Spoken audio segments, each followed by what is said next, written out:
I'd been on the highway patrol a little over 2 years, and I got a letter from the captain over training that said I was supposed to report to a special assignment at the academy. I went to my corporal and asked him about it, and he told me that he had been doing this particular job at the academy for many years, and that since he had been promoted to corporal, he wanted to stay in the county more and not be leaving so much. And he said that he had recommended me to the captain over training to start going to the academy to help out every once in a while. And so I went. My job that first year, it was really nothing more than a babysitting job. When a class of recruits came in, my job started at 4 in the afternoon, and I had to supervise them all through the evening, make sure they didn't slip out of there and that they stayed like they were supposed to, and just make sure that discipline was taken care of through the night. I would spend the night with the recruits, get up the next morning, get them to breakfast, and then once they hit class, then I was finished for that day's assignment. So it was a pretty easy assignment. The next year, they called me. Well, actually, it was like 6 months later, they called me back to do it again. This time, while I was there, one of the instructors, he's a lieutenant on the highway patrol, and he was teaching traffic law that day. And for whatever reason, he came into my room that night, and he said, "Coleman," he said, "how would you like to teach a little bit of traffic law tomorrow?" And I said, "Well, yeah, I'd be happy to." And so he gave me the sections of traffic law that he wanted me to teach. And so that night, while I was babysitting the trainees, I studied and studied and studied. And the next day, when my time came, I got up and I taught my traffic law class. And the lieutenant came to me that next night. He said, "You did a great job. How about teach some more tomorrow?" And so each night he gave me a different assignment, and the next day I would get up and teach. Well, the next time that a class rolled around, about 6 months later, I got a letter not asking me to come and babysit the troops. I got a letter telling me to come and teach traffic law for the class. And so I was assigned for 2 weeks to teach traffic law to the new trainees. And then I did that for a few classes, and then I had a sergeant come to me and said, "I would like for you to start helping us with accident investigation and teach that." And so the next thing I know, I'm getting more letters from the training captain, and they're saying, "Come and teach and be a big part of the training class." And then an opening came in the training unit, and the captain contacted me and asked me if I would be interested in a full-time position in training. Other things happened throughout those years, but ultimately I ended up being able to get the captain's job in the training unit. I'll look back at that, and I haven't given you all the details and all the dots, but I can see God's hand in all of those things. And I look back and I just see all of the dots connected, how God had that lined up. Well, my name is Richard Coleman, and I'm the pastor at Shepherd Church of the Nazarene in Lexington, South Carolina, and it's great to spend just a few moments with you today. It's been over 2 years, and Elijah had told King Ahab that it would not rain until God said that it would, and then Elijah would inform the king that it was time. The reason that God did this through Elijah was because King Ahab and his wife Jezebel, they worshiped Baal. And Baal was supposed to be the one in charge of the rain and other things. And so this was a demonstration by God to prove not only to Ahab and his wife Jezebel, but also to the children of Israel that there is one and true God. So it's been over 2 years. The rain hasn't come. Things have dried up. There's a drought. The king's been looking for Elijah to try to catch him and force him to make something happen. Hasn't been able to find him anywhere. God has been able to keep him hidden. Things are pretty desperate. Well, God tells Elijah, he said, "Elijah, it's time to go tell King Ahab that the rain is on its way. And so Elijah starts out. Well, change locations. King Ahab, he's realizing that he doesn't have enough water, enough grass for the royal horses. And so he goes to one of his servants, the servant in charge of the palace.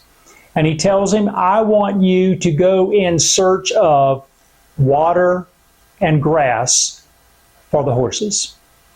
Well, it just happens that this servant happens to be a believer in God Almighty. It's interesting how we never know where God's people are actually assigned. But this one was assigned to work for King Ahab, one of the most evil kings that there were, but he was there. He was God's pick. And so this servant, he starts out in search of water and grass. And understand, they've been searching for Elijah for over 2 years, trying to bring him in and find him. Haven't been able to find him, but as soon as the servant goes out looking for water and grass, who does he bump into but Elijah? And they get reacquainted, and the servant tells Elijah, oh yeah, I love God, and I've been faithful, and so forth and so on, and they have kind of a good reunion. And then Elijah, he said, you go back to King Ahab and you tell him that we bumped into each other. And the servant goes, oh, no.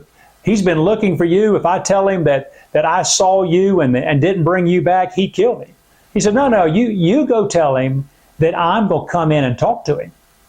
And he said, oh, I can't do that, because if you don't show up, he'll definitely kill me. And Elijah said, trust me, God has assigned me to do this. You tell King Ahab I'm on my way, and I'll be there.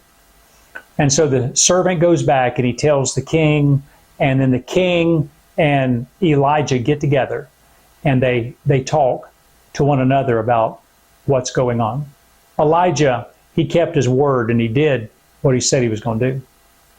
I want to pause there in the story, but what I see in that is the connecting of the dots. I've told you some about my life, but I see how God has been directing Elijah's life. He's had Elijah go different places, do different things. All of these things that he's done in Elijah's life has been to build Elijah's faith, to encourage Elijah, to let Elijah know that God truly will keep his word and do the things that he said he would do. So this was an important time for Elijah. Likewise, in King Ahab did not love God. He did not probably believe in God. He worshipped Baal, which was nothing at all, but he made of God out of nothing. And all this time, God has been showing Ahab that Baal wasn't doing anything for him. It didn't cause Ahab to turn away from Baal and turn towards God. It didn't do that, but God was still showing him things. God was creating situations and circumstances in Ahab's life.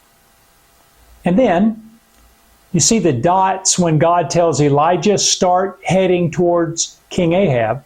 And then King Ahab assigning a godly man on his staff, of whom he did not know was godly, assigned him to go in search of water and grass. And he and Elijah bump into each other.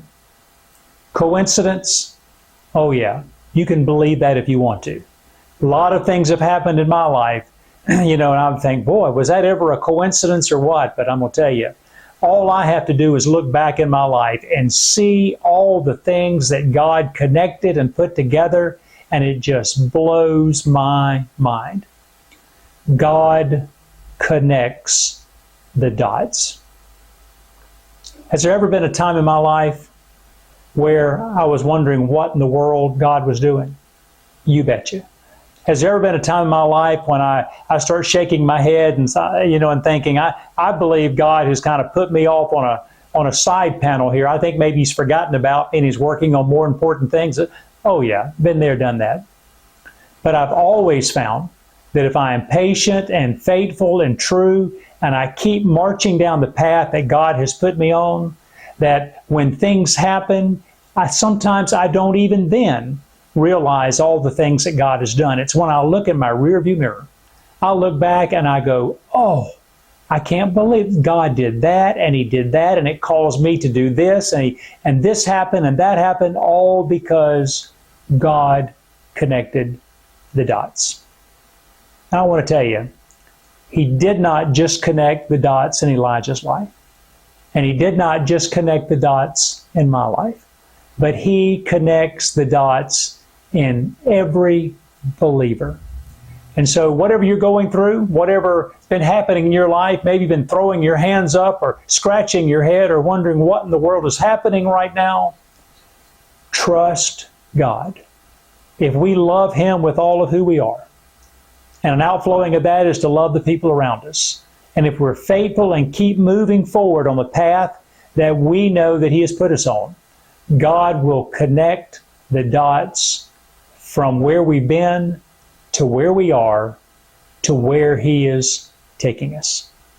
So may the Lord bless you and keep you. May His face shine upon you. May you truly keep walking in line with God's will throughout this week.